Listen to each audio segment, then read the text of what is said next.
So I'm titling this video Balls of Steel again. I use that title more than I probably should, but this is a Mohawk Revwood laminate, and I'm going to be cutting a radius into it here shortly.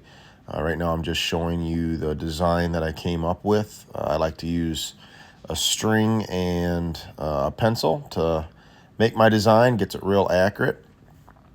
Here, starting the cut, I always like to run a shop vac just to get some of that smoke, more or less, from the burning, I guess you could say, cutting along here. The multi-tool itself that I'm using, the oscillating tool, does not make a whole lot of dust, but laminate is just, it's so hard to cut through. I prefer to use this tool over a router.